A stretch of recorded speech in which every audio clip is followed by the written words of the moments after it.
Greetings humanity of all over the world. We are anonymous. The shadow forces behind the New World Order are following a slow-paced agenda of total control over mankind and our planet's resources. David Icke coined it the totalitarian tiptoe, because they are making very small steps towards our complete and definitive enslavement. As a result, the masses remain relatively unaware of the fact that their liberties are being gradually taken away, while the power of the New World Order octopus grows steadily. Somewhere near the very top of the pyramid, an extremely elitist organization known as the Council of the 13 Families orchestrates all of the major world events. As the name suggests, the council consists of the top 13 most influential families on Earth. An increasingly number of people is becoming aware that 99% of the Earth's population is controlled by an elite of 1%, but the Council of the 13 Families consists of less than 1% of the 1% elite, and nobody on Earth can apply for membership.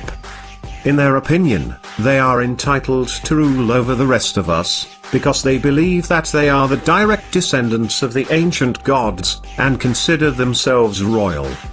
These families are 1. Rothschild, Bauer, or Bauer. 2. Bruce. 3. Cavendish, Kennedy. 4. de Medici. 5. Hanover. 6. Habsburg. 7. Krupp. 8. Plantagenet. 9. Rockefeller.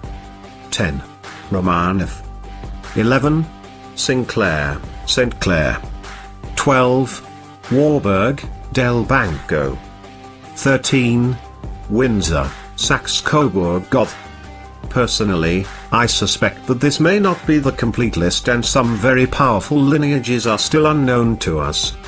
The Rothschild dynasty is unquestionably the most powerful, visible, bloodline on Earth, and their estimated wealth is around $500 trillion. They exercise their power through the world banking empire, which is almost entirely owned by them. The most important institutions that work hard to establish the New World Order and completely enslave our species are 1. The City of London, finance, controlled by the Rothschilds, not part of the United Kingdom. 2. The United States Federal Reserve, finance, private bank, owned by the Rothschilds, not part of the United States. 3. The Vatican City, indoctrination, deception and scare tactics, not part of Italy. 4. Washington, D.C., military, mind programming, brainwashing and depopulation, not part of the United States. All of the above institutions function as individual states, operating under their own laws, hence, there is no court of law on Earth that could ever prosecute them. The multitude of secret societies in existence today operate as branches of a mega corporation, which is owned by the Council of the 13 Families. Even though they have been handsomely rewarded for their work, the members of these secret societies are not members of the elite bloodlines, they don't know who their masters are, and they have no idea what the real agenda is. Another mass enslavement tool that they are using against us is the so-called educational system. Schools are no longer what they used to be, and children are learning to memorize without thinking, and obey without questioning. In fact, this established educational system is extremely expensive to keep operational, and obsolete in the age of the internet. Why obsolete? You may ask. Because the internet gives us free access to almost infinite amounts of information. So why are we still paying huge amounts of money for governmental education? Because the world's elite require that our children learn conformity and inside-the-box thinking.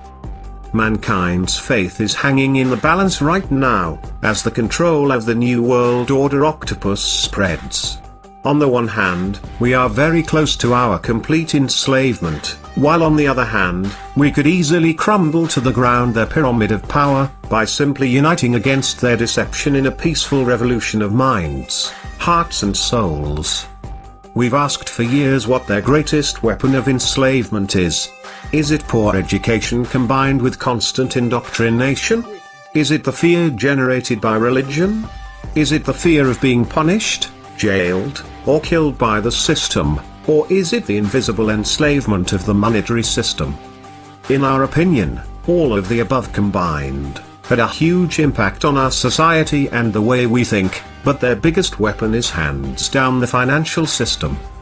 The financial system has stealthily enslaved our species, and now we are being used as currency slaves. We all work from 9 to 5 every day, in boring and depressing environments, not stimulated by anything creative or constructive. In most cases, the sole motivation for going to work is the next paycheck, and no matter how hard we work, we never seem to have enough money. Have you ever wondered why megacorporations reaping billions a year in profits pay dozens of millions to their CEOs, and as close as possible to the minimum wage to the rest of the employees? This has been carefully designed, because a person that is constantly on the edge will never have time for self-education, introspection, and eventually, spiritual awakening. Isn't this our main purpose on Earth? To become spiritual beings, and by spiritual, we obviously don't mean religious, and complete the incarnation cycle. They don't need educated people, who are capable of critical thinking and have spiritual goals. No, this kind of people are dangerous to the establishment. They want obedient robots, just intelligent enough to operate the machines and keep the system running, but stupid enough never to ask questions. All of the world's biggest problems have their roots deeply embedded in the financial plague. Wars are profitable, diseases are profitable, Earth's plundering is profitable, human slavery and inhumane working conditions are profitable. Our leaders have been corrupted by money, and mankind's collective mission on Earth has been hijacked by money. So why do we need the financial system in the first place? Actually, we don't need it, at least, not anymore. The planet doesn't charge us a cent for using its natural resources, and we have the technology to extract them without physically working a day.